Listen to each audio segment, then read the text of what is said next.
Assalamualaikum warahmatullahi wabarakatuh. Waalaikumsalam warahmatullahi wabarakatuh. Bismillahirrahmanirrahim. Alhamdulillahi rabbil alamin.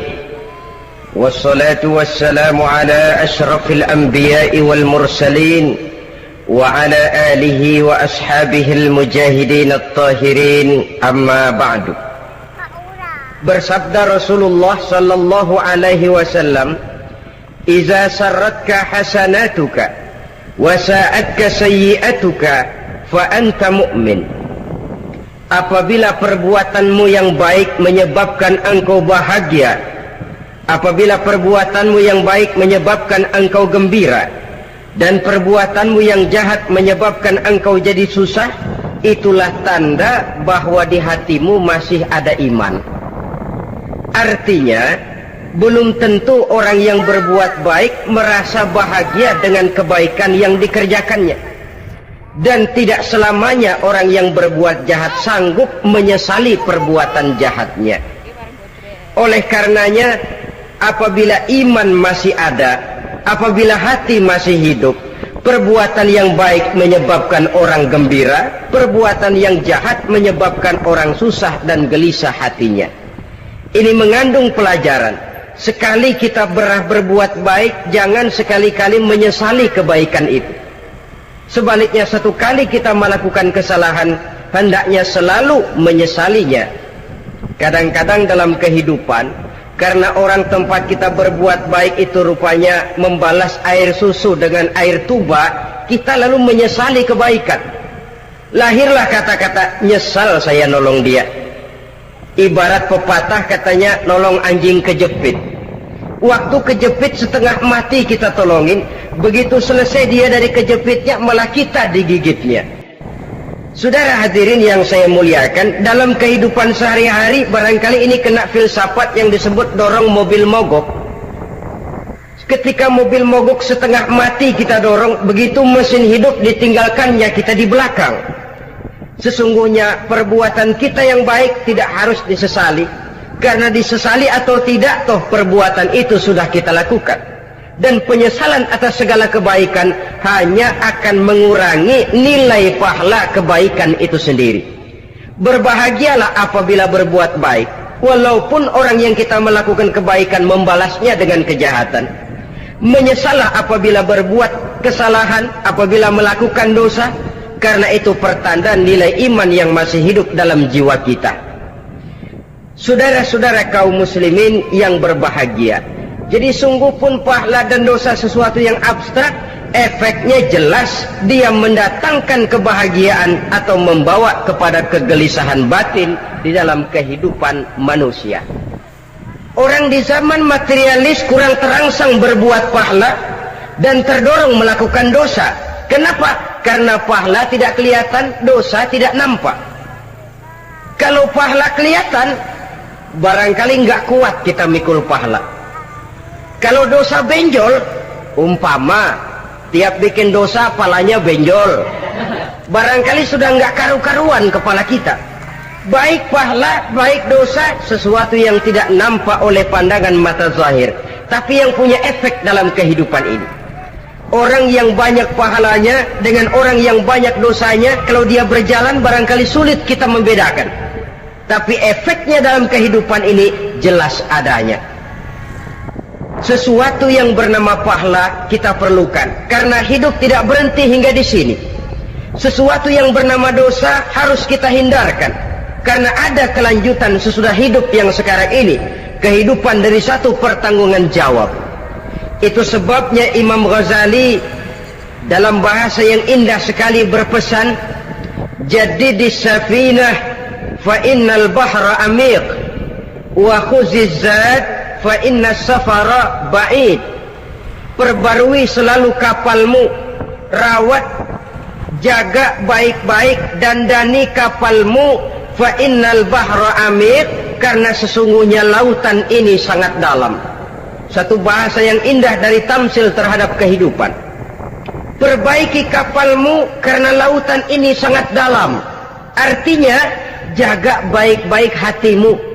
Pelihara iman dan keyakinanmu, karena hidup ini bagaikan gelombang lautan. Tempo-tempo air tenang, tempo-tempo ombak menggila dan menggunung. Jaga iman baik-baik karena hidup penuh dengan cobaan dan ujian. Itu maksudnya. Wa khuziz zad fa inna safara ba'id. Dan bawa bekal yang banyak karena perjalanan hidup ini sangat panjang. Perjalanan ini sangat jauh. Kita kalau pergi keluar kota tentu saja membawa bekal. Makin jauh kota yang akan kita tuju, makin banyak bekal yang harus kita bawa. Alangkah sengsaranya manusia apabila dia akan pergi ke satu kota yang jauh, modalnya cuma nekat. Bagaimana nanti di sana sajalah. Tidak membawa bekal sebagaimana yang sewajarnya. Hal yang semacam ini senangnya sih belum tentu, keblangsak dan susahnya sudah kebayang. Itu dalam kehidupan di dunia ini. Bagaimana kalau sudah bicara tentang kehidupan yang akan datang? Karena sesungguhnya hidup ini merupakan satu perjalanan yang sangat panjang. Sejak kita tinggal di alam arwah, pada saat jasad belum lagi diciptakan Allah, ruh sudah diciptakannya lebih dahulu. Sampai kemudian kita pindah ke alam rahim, alam kandungan ibu, untuk kemudian berpindah kepada kehidupan dunia. Dari dunia ini kita pindah ke alam barzakh. Di sana tinggal kita 100 tahun mungkin, 100.000 tahun mungkin, 1 juta tahun mungkin, menunggu saat datangnya kiamat. Lalu dari alam barzakh pindah kita ke alam akhirat. Satu perjalanan yang sangat panjang. Alangkah malangnya, alangkah sengsaranya jika tahu kita begitu panjangnya perjalanan hidup ini, tidak ada bekal yang kita bawa. Artinya kesengsaraan, kesulitan yang bertali-tali sudah jelas akan menimpa kita. Kalau pergi kita keluar kota membawa bekal uang, membawa bekal makanan, apa bekal yang mesti kita bawa? Apabila kita kembali ke alam barzakh, kembali ke alam kubur, berkumpul di padang mahsyar di akhirat nanti, nasi yang mau kita bawa, uang yang mau kita bawa, tentu tidak lagi. Karena kehidupan materialis selesai di atas liang lahat. Bila masuk kita ke liang lahat, disitulah pahala dan dosa memegang peranan yang sangat penting.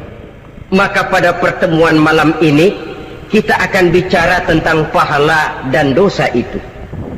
Saudara-saudara kaum muslimin rahimakumullah, yang dinamakan pahala, kata Imam Ali Al-Jurjani dalam kitab At-Ta'rifatnya, ma yastahiqqu bihi ar-rahmatu wal maghfiratu minallahi ta'ala.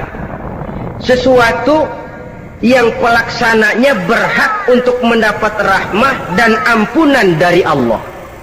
Dengan kata lain, nilai pahala adalah akibat dari perbuatan-perbuatan di dalam melaksanakan perintah dan anjuran yang ada di dalam kehidupan agama.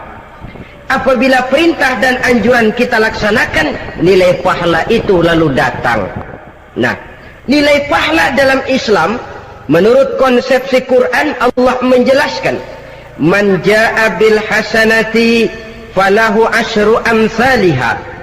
Barang siapa yang datang membawa satu kebajikan, barang siapa yang melaksanakan satu kebaikan, maka dia akan mendapat balasan 10 kali dari kebaikan yang dikerjakannya. 10 kali ini pun masih dilipat gandakan dengan 7 ini pun masih dikalikan 100, dan itu pun masih ditambah dengan pernyataan wallahu yudha'ifu liman yasha. Allah masih akan melipat gandakan perbuatan baik seseorang yang dikehendakinya. Itulah nikmatnya dalam Islam. Tetapi sebaliknya, wa man jaa'a bisayyi'ati fala yujza illa mislaha. Barang siapa yang melakukan satu kejahatan, dia tidak akan mendapat balasan kecuali sesuai dengan kejahatan yang dikerjakannya. Alangkah rahman dan rahimnya Allah. Orang yang berbuat baik dibalas 10, dikali 7, dikali 100, masih dilipat gandakan pula. Tapi orang yang berbuat jahat tidak akan mendapat balasan kecuali sesuai dengan kejahatan yang dikerjakannya. Ini kan beda dengan sifat kita manusia. Kita ini kadang-kadang kalau dijitak membalasnya mukul. Tapi kalau orang berbuat baik kepada kita, kita enggan untuk berbuat baik kepada orang tadi. Allah tidak mengajarkan begitu. Satu kebaikan berbalas 10. Satu kejahatan berbalas dengan satu kejahatan. Maha Rahman dan Rahim Allah.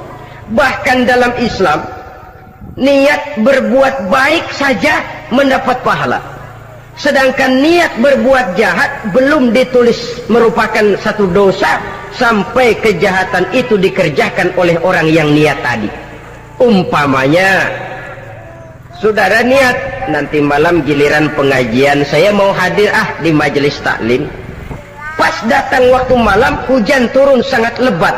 Saudara berhalangan datang ke majelis taklim, saudara sudah mendapat pahala niat. Tapi saudara niat, nanti malam kalau turun hujan, saya mau bongkar rumahnya si fulan, saya mau curi seluruh harta bendanya.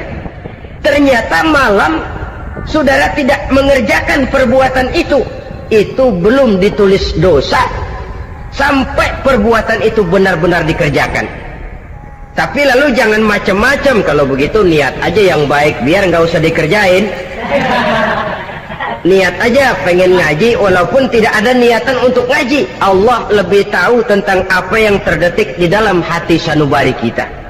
Itulah sebabnya sangat dianjurkan orang untuk melakukan segala macam kebajikan, dan dianjurkan orang menjauhkan segala macam bentuk kejahatan, karena dia akan berefek melahirkan dosa dan pahala.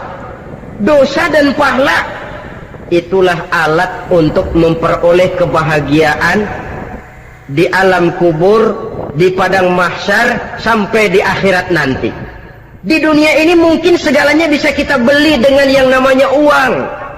Keamanan kita bisa menyewa petugas untuk menjaga rumah kita. Kendaraan yang mewah bisa kita beli.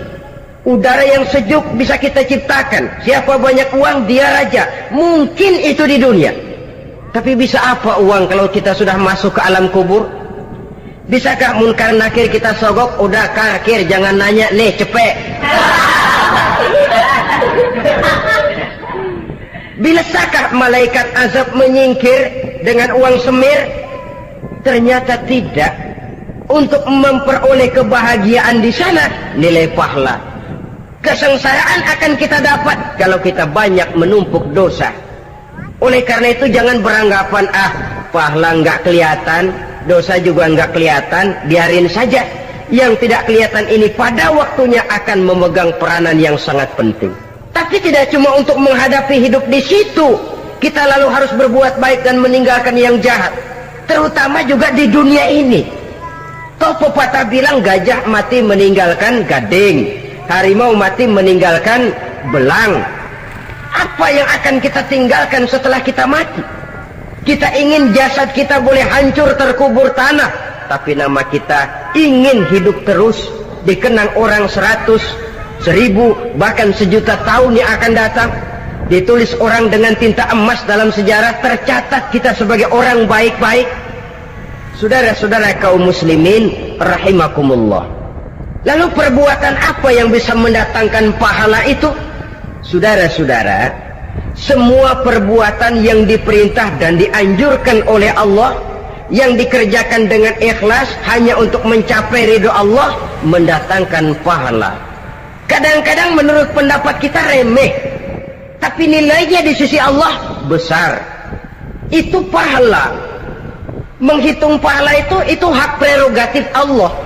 Perbuatan yang ringan Allah mau berikan ganjaran yang besar, itu urusan Allah. Misalnya kata Nabi, la tahkiranna minal ma'rufi syai'an. Jangan kamu menganggap remeh perbuatan baik walaupun kecil. Jangan merasa sulit melakukan perbuatan yang mengandung pahala. Bertemu dengan teman, muka kita cerah, berpahala. menyingkirkan duri di jalanan berpahala, menolong orang yang sesat, memberitahu orang yang bertanya berpahala. Tidak sulit kalau kita mau. Yang diperintah dan dianjurkan oleh agama itu perbuatan yang mengandung nilai-nilai pahala. Masalahnya cuma tinggal mau atau tidak dan dikerjakan dengan ikhlas. Bertemu teman mukanya cerah, pahala. Menyingkirkan duri di jalanan, pahala. Sedekah, pahala. Tidak berupa perbuatan, bisa berupa ucapan. Misalnya bersolawat, pahala. Bertasbih dan bertahmid, pahala. Kata Nabi, kalimatani khafifatani 'alal lisan saqilatani fil mizan. Ada dua kalimat yang enteng di lidah tapi berat di timbangan akhirat nanti. Apa itu? Subhanallah walhamdulillah. Itu kan amalan yang ringan, perbuatan yang mudah saja, tapi nilainya demikian besar dalam pandangan Allah. Jadi pendeknya, perbuatan yang bernilai pahala adalah perintah dan anjuran agama yang dilaksanakan dengan ikhlas semata-mata untuk mencapai ridho Allah, itu mengandung pahala. Niat dasarnya itu harus karena Allah, landasannya harus karena ikhlas. Bukan cuma sekedar basa-basi, tidak karena ingin dipuji orang, tidak karena mengharap tanda jasa, tapi ikhlas semata-mata. Dari perbuatan yang paling kecil dan mudah sekali sampai kepada amalan-amalan yang besar dan memerlukan biaya yang besar, seperti melaksanakan ibadah haji, seperti jihad fi sabilillah, membangun masjid, membangun pondok-pondok pesantren, membangun pusat-pusat kesehatan, membangun jalan-jalan umum, termasuk menjaga keamanan. Jangan dikira loh, siskamling umpamanya, menjaga keamanan kampung tidak berpahala. Kalau diniatkan ibadah, menjaga ketenangan warga supaya mereka tekun ibadah, ikhlas karena Allah, itu juga bernilai ibadah. Keluar kita dari rumah, pergi pagi, pulang sore, peras keringat, banting tulang cari nafkah buat menghidupi anak istri kita. Kalau diniatkan ibadah, melaksanakan kewajiban sebagai kepala rumah tangga, membantu orang tua sebagai anak, itu juga perbuatan-perbuatan yang mengandung pahala. Yang terbaik sesuai dengan bidang kehidupan kita. Ada orang yang dinamakan abid, ahli ibadah, pahala yang paling baik bagi dia, banyak-banyak tahajud, sembahyang malam, wirid, zikir, tasbih. Ada yang dinamakan orang alim, pahala yang paling baik buat orang macam ini, mengajar, menyebarkan ilmu, mendakwahkan Islam. Ada yang disebut wali, pejabat pemerintah, petugas. Amalan pahala yang paling baik buat orang semacam ini, melayani masyarakat, bekerja di bidangnya sesuai dengan profesinya. Saudara hadirin yang saya hormati, jadi dengan demikian, perbuatan-perbuatan yang mengandung nilai-nilai pahala ini bisa perbuatan yang menurut kita kecil namun punya nilai besar. Apalagi perbuatan besar dengan biaya yang besar, tentu makin besar juga pahala yang disediakan oleh Allah Subhanahu wa ta'ala. Oleh karenanya, kalau kita bercermin dari ayat Quran, hidup ini kesempatan untuk berbuat baik. Huwallazi khalaqal mauta wal hayata liyabluwakum ayyukum ahsanu amala. Dialah Allah, Tuhan yang telah memberikan hidup dan mati kepadamu untuk menguji kamu, siapa di antara kamu yang paling baik amal perbuatannya. Jadi tidak saya rinci, tapi cukuplah satu penjelasan global. Perbuatan yang berpahala adalah perbuatan melaksanakan perintah Allah atau anjuran Allah dengan dasar ikhlas, dengan tujuan untuk mencapai ridho Allah semata-mata. Lalu apa perbuatan yang mengakibatkan dosa itu? Saudara-saudara, dosa lahir akibat melakukan larangan Allah atau mengerjakan yang dicelaknya. Nah, para ulama ada yang membagi dosa itu menjadi dua bagian. Ada dosa-dosa kecil, ada dosa-dosa besar. Tetapi sebenarnya ditinjau dari segi hakikatnya, kalau sudah melakukan satu kesalahan yang mengakibatkan dosa, jangan dilihat besar dan kecilnya, tapi kepada siapa dosa itu kita kerjakan. Sebab kalau dosa kita anggap satu yang kecil, orang akan terangsang untuk mengerjakan yang kecil-kecil saja. Sehingga dengan demikian yang kecil pun akan menjadi besar kalau ditumpuk-tumpuk. Sedangkan yang besar bisa saja menjadi kecil kalau selalu diiringi dengan permohonan ampun kepada Allah. Itu sebabnya para ulama sufi, orang-orang tasawuf mengatakan la saghair ma'al istimrar wala kabair ma'al istighfar. Tidak ada dosa yang kecil kalau dikerjakan terus-menerus, dan tidak ada dosa yang besar kalau digempur tiap saat dengan perbuatan istighfar atau memohon ampun kepada Allah Subhanahu wa ta'ala. Cuma saja pada umumnya karena dosa-dosa kecil itu lebih mudah taubatnya, dan ada janji Nabi, barang siapa yang meninggalkan dosa-dosa besar akan diampuni dosa-dosanya yang kecil-kecil. Oleh karena itu pada kesempatan ini kita akan juga bicarakan apa saja yang termasuk klasifikasi dosa-dosa besar, dengan harapan kita bisa menjaga diri, menyelamatkan diri jangan sampai terjatuh ke dalam dosa-dosa yang besar tadi. Tetapi bukan berarti kita harus terangsang melakukan dosa-dosa yang kecil. Biarin kecil ini tobatnya gampang. Dosa kelas teri. Dosa itu kan tidak kelihatan. Lalu terangsang melakukan perbuatan dosa-dosa walaupun kecil, kalau berlarut terus-menerus dia akan tumbuh menjadi dosa yang besar. Oleh karenanya jangan sampai mengundang pengertian kalau kita membicarakan dosa-dosa yang besar lalu terangsang melakukan dosa-dosa yang kecil. Karena bagaimanapun juga dosa kecil dan dosa besar sama dalam arti kepada Allah kita melakukan kesalahan. Dan dosa yang kecil pun kalau bertumpuk dia akan menjadi banyak. Saudara-saudara kaum muslimin rahimakumullah, ada beberapa jenis dosa-dosa besar. Jenis yang pertama asyirku billah, syirik atau menyekutukan Allah. Dari sekian deretan dosa-dosa besar, syirik ini merupakan bapak moyangnya dosa. Dedengkotnya dosa itu syirik, menyekutukan Allah. Bahkan dosa yang lain Allah masih mau mengampuni, tapi kalau sudah syirik, menyekutukan Allah, itu sudah satu dosa yang tidak berampun sama sekali. Oleh karena itu tepat pesan Imam Ghazali tadi, jadi di safinah fa inal bahra amik, jaga iman, pelihara akidah, dandani kapal, karena hidup ini gelombang lautan sangat dalam, hidup banyak cobaan. Di dalam hidup di zaman sekarang ini saudara bisa perhatikan, di mana tensi ekonomi tinggi, lapangan kerja sulit, persaingan hidup makin tajam, sifat egois dan individualis tumbuh di mana-mana, rasa solidaritas sosial menurun, sifat gotong royong musnah, orang mudah potong kompas, potong jalan, ingin cepat kaya, ingin cepat naik pangkat, ingin dapat kedudukan.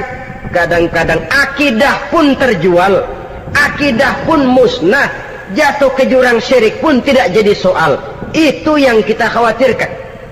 Kalau dosa-dosa yang lain Allah masih mau mengampuni, tapi kalau sudah jatuh kepada syirik, Allah sama sekali tidak akan memberikan ampun.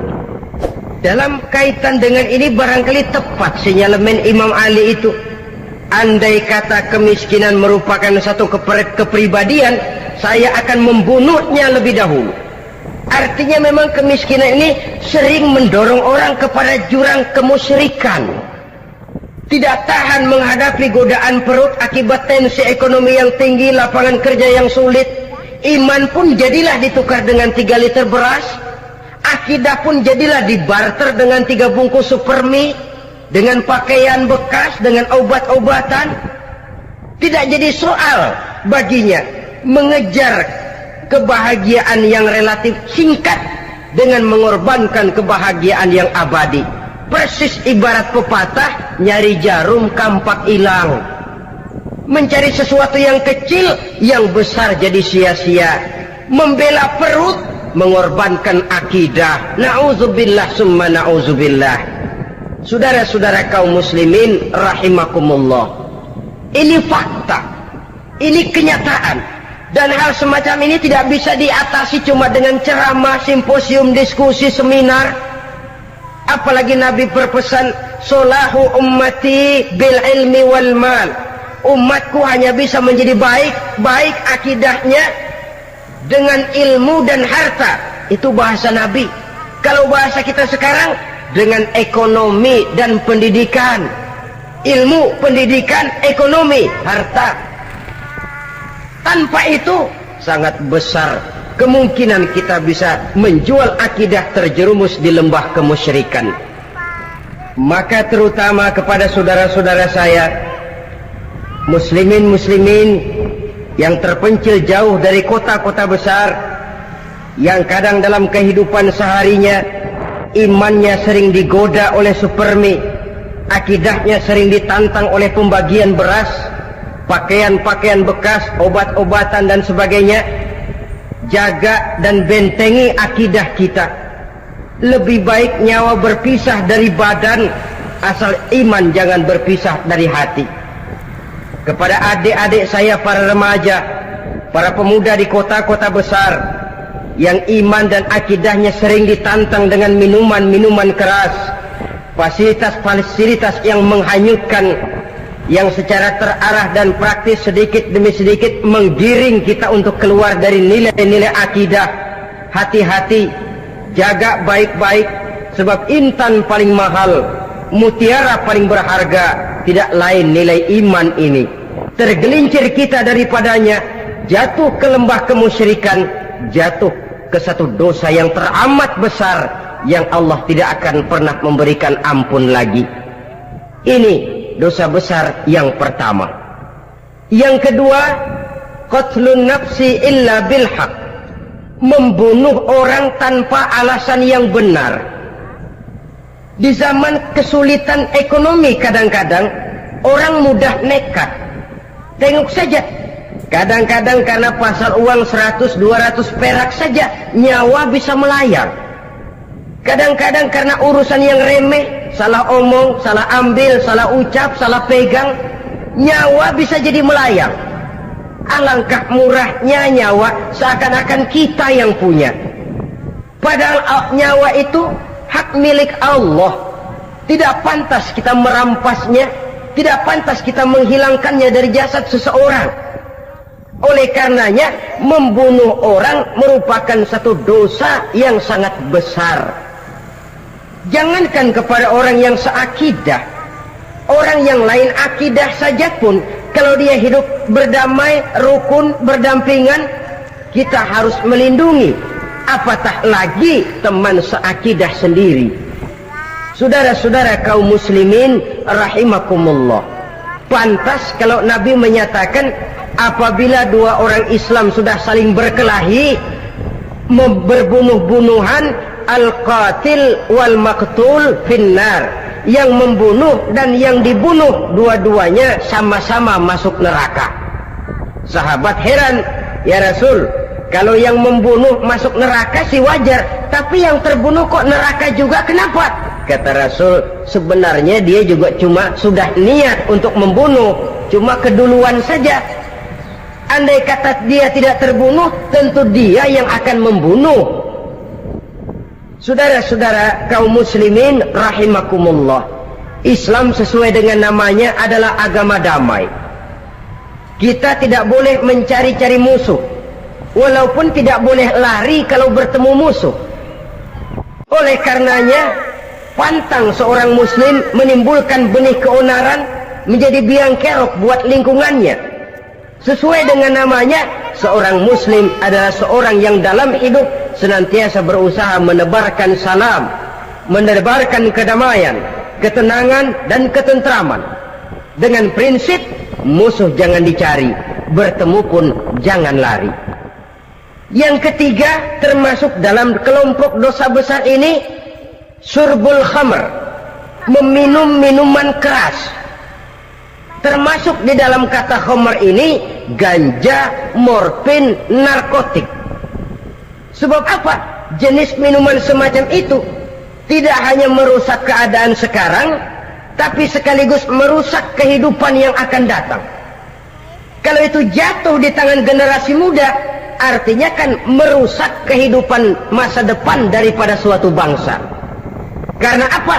Remaja dan pemuda merupakan bentuk miniatur daripada kehidupan bangsa. Akan bagaimana warna umat Islam di Indonesia, bahkan akan bagaimana warna Indonesia 30, 40, 50 tahun yang akan datang, remaja sekarang jawabannya. Kalau remaja kita sekarang ini kerjanya cuma bisa nyekek botol, insya Allah bangsa Indonesia 30-40 tahun yang akan datang akan tumbuh menjadi bangsa teler. Tidak banyak yang bisa kita harapkan. Remaja adalah gambaran masa depan dari satu bangsa, dari satu umat. Dan remaja itu di dalam dirinya secara fitrah terkumpul semua bakat, terdapat semua kemungkinan. Kita ini lahir membawa sifat pemimpin, tapi juga membawa sifat pengacau. Kita ini ada bakat jadi orang jujur, ada bakat jadi pengkhianat. Kita ini ada bakat menjadi orang baik-baik, kita juga punya bakat jadi biang kerok. Kita kemungkinan bisa jadi pemimpin bangsa, tapi juga bisa menjadi pemimpin bangsat. Nanti lingkungan dan pendidikan akan menumbuhkan, membentuk mana yang tumbuh lebih subur. Kalau lingkungan dan pendidikannya lebih banyak bercerita tentang kejujuran, maka nilai kejujuran yang akan tumbuh lebih banyak dalam jiwanya. Dan insya Allah diharapkan dia akan menjadi manusia yang jujur di kelak kemudian hari nanti. Dan masalah minuman keras ini sebenarnya berkait. Kita tidak bisa cuma menyalahkan remaja saja, menyalahkan pemuda saja, karena bagaimanapun masalahnya kompleks.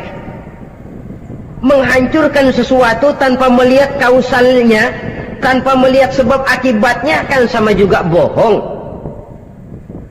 Kemungkinan karena broken home, kemungkinan karena pergaulan, kemungkinan karena kurang perhatian orang tua, kemungkinan karena akibat bacaan, tontonan, atau fasilitas berupa dibukanya pabrik-pabrik minuman keras, dijualnya minuman-minuman keras di warung-warung yang remang-remang, yang memberikan kenikmatan, kebahagiaan dan kebanggaan tersendiri, sehingga akhirnya orang terangsang untuk datang dan minum di sana.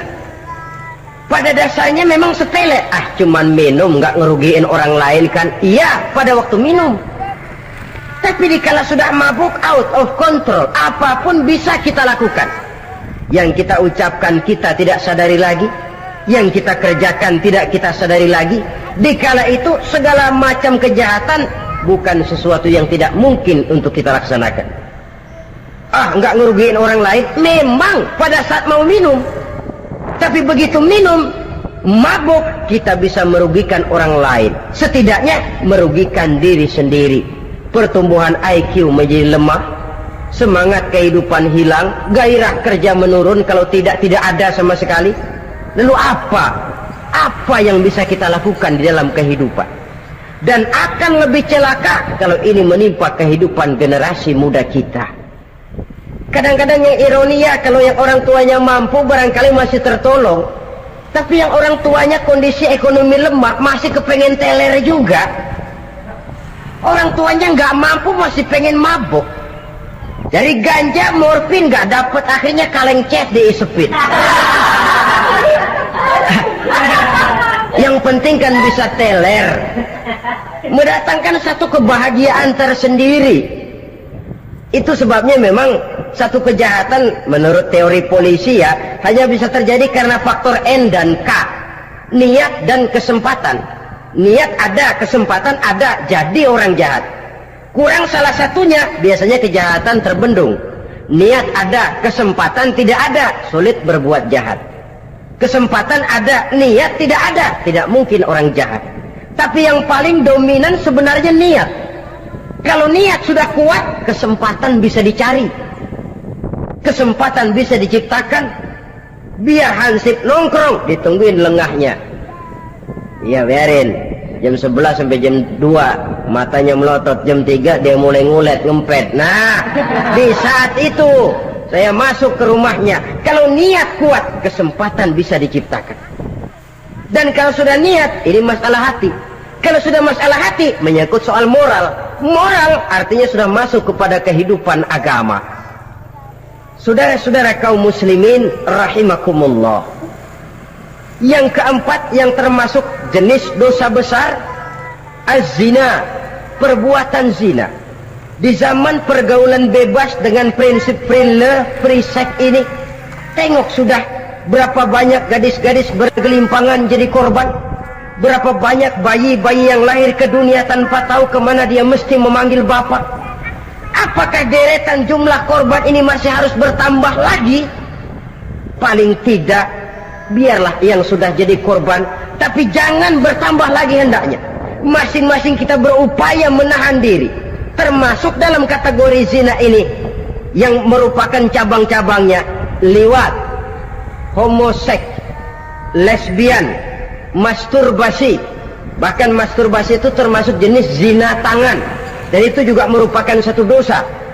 Di samping dosa juga merusak diri, karena bagaimanapun juga dia akan mengurangi kemampuan daya pikir seseorang. Maka agama memberikan jalan keluar. Pesan Nabi, ya ma'syara syabab, man istata'a minkumul ba'at falyatazawwaj. Hai para pemuda, kata Nabi, barang siapa di antara kamu yang sudah bisa ba'at, yang sudah mampu ba'at. Ba'at itu artinya memberikan nafkah, baik nafkah zahir maupun nafkah batin. Falyatazawwaj, maka hendaklah dia kawin. Jadi yang maksud ba'at ini ya nafkah zahir, ya nafkah batin. Kita kadang-kadang cuma bisa ngasih nafkah batin saja sudah merasa pokoknya kan saya sanggup untuk kawin, lalu kawin tanpa kehilangan, dengan kehilangan pertimbangan. Saudara-saudara, wa in lam yastati, adapun kalau dia belum mampu, fa alaihi bisyam, hendaknya dia banyak puasa.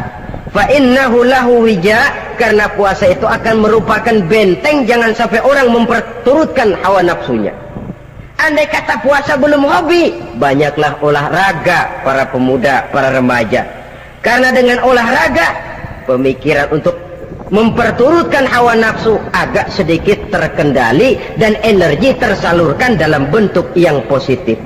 Pendeknya kreatif, banyak kegiatan. Ini pesan Imam Syafi'i tepat itu. Kata beliau, inni ra'aitu wuqufal ma'i yufsiduh, insala toba wa illam yajri lam yatib. Aku melihat air kalau diam rusak, tapi kalau dia mengalir jernih. Air kalau ngendap, nggak ngalir, nyamuk nyarang di situ, bisa jadi sumber penyakit. Manusia hidup begitu. Kalau nggak punya kegiatan, nggak kreatif, kerjanya cuma delohom, ayam-ayam, akhirnya jadi ngerusak. Ngomongin orang, Jano ngapa? Ano. Kebangetan nggak ngapa-ngapain, orang aja dipontenin. Orang diomongin, lahirlah namimah, lahirlah ribah. Saudara-saudara, air itu kalau ngendap ada aja yang nyarang. Tapi kalau dia ngalir, orang ada kesibukan, insya Allah dia tidak akan jatuh kepada sesuatu yang bisa mengundang dosa. Isilah waktu dengan hal-hal yang bermanfaat, karena hidup ini singkat dan tidak berjalan mundur ke belakang. Mundur hancur, berhenti diinjak orang. Sekali melangkah, jangan surut mundur ke belakang. Homoseks, terlepas dari penyakit kejiwaan. Sekarang ini kan sudah ada persatuan kaum gay katanya, meminta perlakuan yang sama dan agar dibolehkan kawin sesama mereka. Secara manusiawi boleh, secara manusiawi kita hargai mereka, tapi dari kacamata agama ini jelas merupakan penyimpangan, dan penyimpangan merupakan suatu dosa terlepas dari pertimbangan manusiawi. Jangan karena terlalu memperturutkan suara manusiawi lalu kita mengesampingkan agama. Termasuk lesbian, wadon karo wadon. Kalau homo itu kan lanang karo lanang katanya. Saudara-saudara kaum muslimin rahimakumullah, ini bukan penyakit baru. Liwat, homoseks sudah dikenal dari zamannya Nabi Lut, laki dengan laki. Lesbian dari zaman istrinya Nabi Lut. Terlepas dari penyakit kejiwaan, dari segi agama ini merupakan penyimpangan dan merupakan dosa yang besar. Yang kelima, yang termasuk jajaran dosa kelas kakap, qazful mu'minina wal mu'minat, menuduh orang mukmin yang baik-baik, laki atau perempuan, melakukan perbuatan zina sehingga hancur namanya di masyarakat. Ini merupakan satu perbuatan dosa yang sangat besar dan sangat dimurkai oleh Allah. Saudara-saudara kaum muslimin rahimakumullah, oleh sebab itu tentang masalah ini, kalau memang tidak ada saksi, jangan sembarang kita enteng lidah menuduh orang lain berbuat zina, menuduh orang lain berbuat serong. Dosanya kelewat besar di dalam kehidupan. Karena apa? Mencari harga diri itu berat, memelihara kehormatan diri jauh lebih berat. Satu kali orang dihancurkan namanya di masyarakat, dia akan terisolir jadinya. Oleh karenanya, berlindung kita kepada Allah, jangan sampailah dihinggapi oleh sifat ini.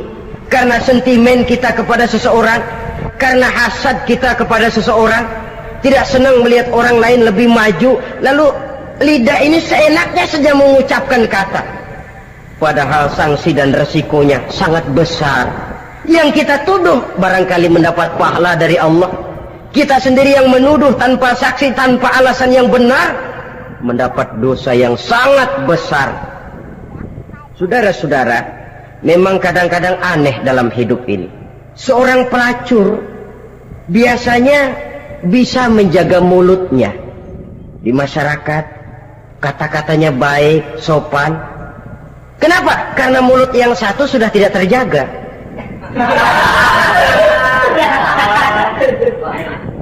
Kita kadang-kadang kehormatan bisa kita jaga, tapi mulut tidak terkontrol. Ngomong saenake dewe, bikin orang mangkel, kesal, fitnah sana, fitnah sini, menghancurkan nama baik orang, ngomongin yang macam-macam. Bagai-bagai macamlah caranya. Saudara-saudara kaum muslimin yang berbahagia, jadi dengan demikian menuduh orang lain berbuat zina sedangkan orang itu tidak pernah melakukannya, ini termasuk satu dosa yang sangat besar di dalam kehidupan ini. Yang keenam, al-'aqu bil walidain, durhaka kepada ibu bapak. Seorang anak bagaimanapun banyak nilai ibadahnya, banyak kebaikan di masyarakat, menyandang berbagai macam gelar, pangkat dan jabatannya tinggi, tapi kalau sudah durhaka kepada kedua orang tuanya, alamat hidup tidak lagi membawa keberkahan. Dan itu dosa yang sangat besar. Sampai Nabi sabdakan, ridho Allah ada di dalam keridhaan ibu bapak, murka Allah pun ada di dalam kemurkaan ibu dan bapak. Walaupun belum tentu setiap kita orang tua, tapi yang jelas setiap kita adalah anak, dan setiap anak punya ibu dan bapak. Jangan sampai kacang lupa kepada kulitnya. Saudara-saudara kaum muslimin rahimakumullah, durhaka kepada ibu bapak merupakan perbuatan yang sangat dimurkai oleh Allah. Apalagi ibu yang telah melahirkan kita, bahkan mengandung kita. Begitu juga bapak yang telah berusaha peras keringat banting tulang untuk mengasuh membesarkan kita. Tidak ada perbuatan baik yang kita lakukan untuk bisa menebus kebaikan daripada ibu dan bapak kita. Setidaknya kalau belum bisa berbuat baik kepadanya, kepada keduanya, janganlah menyakiti hati keduanya. Itu saja dulu yang harus dijaga. Kadang-kadang sudah berbuat baik enggak, nyakitin melulu. Sudah nyenangin belum bisa, saban sehari nyakitin saja. Padahal kedua orang tua itu doanya manjur, sebagaimana sumpahnya juga bisa jadi kenyataan, dan sering bahkan menjadi kenyataan. Sampai ibu bapak sudah wafat, sudah meninggal sekalipun, kewajiban berbakti masih harus terus dilakukan oleh seorang anak. Lalu yang ketujuh, at-tawalli yaumaz zahfi, berpaling pada hari pertempuran. Orang sedang sibuk-sibuk menghadapi musuh, maksudnya berjuang membela agama ini, dia lari menyelamatkan diri. Pengecut, mental munafik. Ayo, kalau demi agama, mari kita maju ke depan. Allahu Akbar. Yang besar Allah, yang lain kecil semua. Maju. Orang lain maju serentak, dia mundur jauh ke belakang. Mental munafik, mental calo, istilah sekarang ini. Oh, itu calo, mental calo. Tuhan gedek banget itu. Coba ya, calo itu paling sibuk nyuruh penumpang naik. Tapi sementara penumpang naik sampai ke tempat tujuan masing-masing, calonya nggak kemana-mana, diem aja di situ. Cuma orang aja disuruh naik.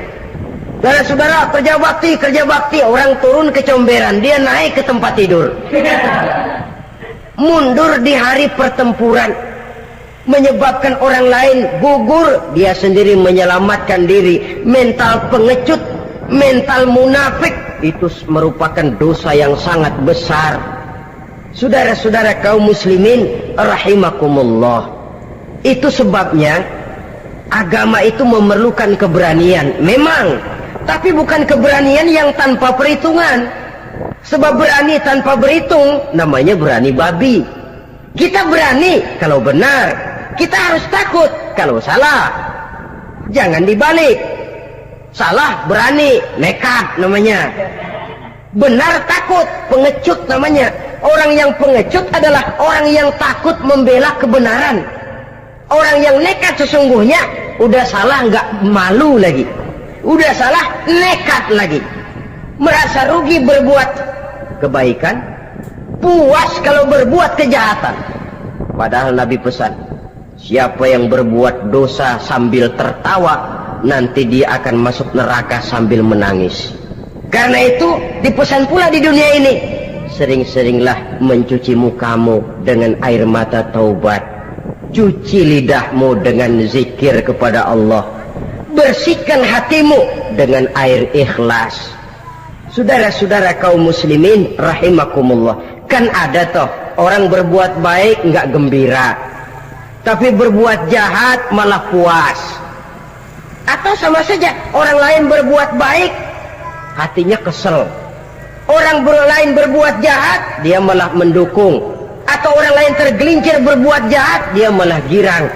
Ini kan tidak objektif, karena yang berbuat baik orang yang dia keselin dia nggak seneng, tetapi karena yang berbuat jahat orang yang dia senengin dibenerin juga. Itu nggak objektif namanya. Mundur di hari pertempuran pada saat saudara-saudara kita sedang menghadapi musuh, sikap pengecut yang sangat dibenci Allah. Yang kedelapan, termasuk kelompok dosa besar, aklu malil yatim, makan harta anak yatim.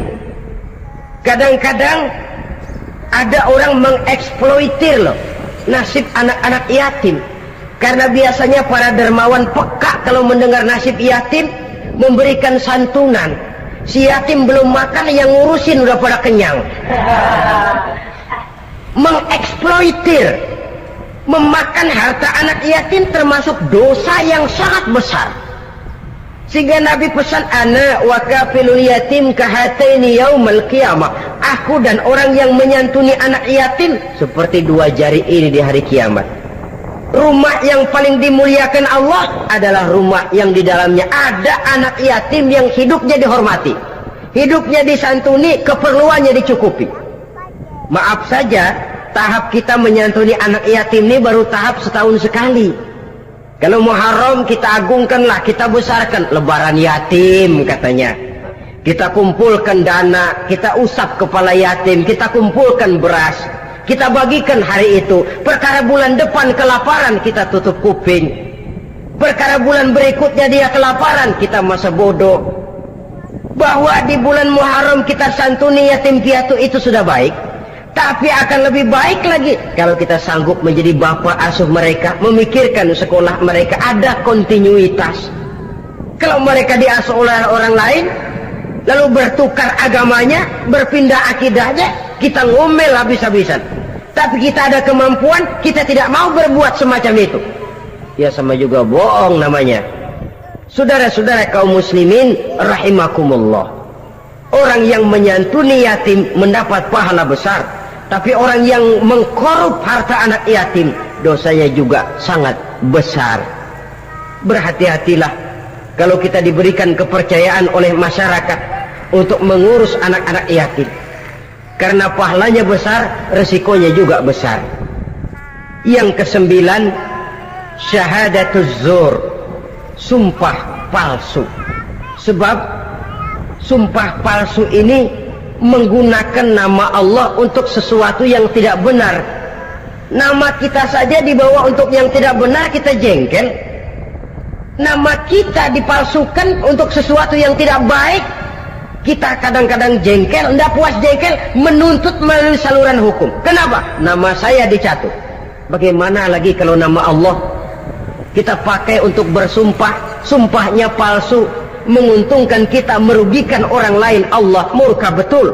Maka sumpah palsu termasuk deretan dosa-dosa besar. Apalagi yang ke-10, aklu riba, makan riba alias renten. Ini kan yang cepat mendatangkan uang. Kadang-kadang kalau yang bikin riba itu orang awam barangkali, ya masih kita maklumi. Kadang-kadang penyakit ini datang menimpa mereka juga yang kita kenal kebaikannya. Bahkan suka datang ke musola, rajin ke masjid. Kadang-kadang riba masih dimakannya. Karena cara cari duit paling enak, duit utuh tambahnya terus masuk. Na'udzubillah summa na'udzubillah. Itu yang diibaratkan dalam perjalanan Mi'raj waktu Nabi diperlihatkan neraka.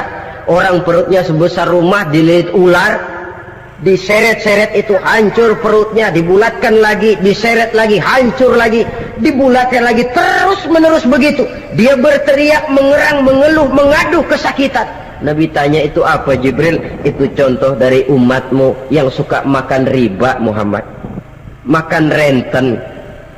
Saudara-saudara, ini kan mencekik leher orang. Orang sedang kesulitan, kelihatannya sih baik, menolong, tapi di belakang menolong itu nyekek. Di belakang nolong itu nyekek. Dan nyekek itu sebenarnya tujuan utamanya. Orang yang menjalankan riba pada dasarnya tidak punya perikman kemanusiaan kok. Kalau dia kelihatannya mau menolong, kelihatannya motifnya mencari untung di belakang itu. Jauh dari kemanusiaan. Yang ke-11, saudara-saudara, termasuk jajaran dosa besar itu qat'ur rahim, memutuskan silaturahmi. Marah, hobi sama marah. Kalau 3 hari nggak marahan sama orang, ngebet palanya. Selalu nyari gara-gara. Kalau udah marah berlaku perpanjangan waktu. Tahun, 2 tahun, kadang-kadang seumur hidup. Saudara hadirin yang saya muliakan. Apalagi mengurangi timbangan termasuk kelas dosa besar. Makan suap termasuk dosa besar. Semir menyemir dosa besar. Apalagi bunuh diri. Bunuh diri.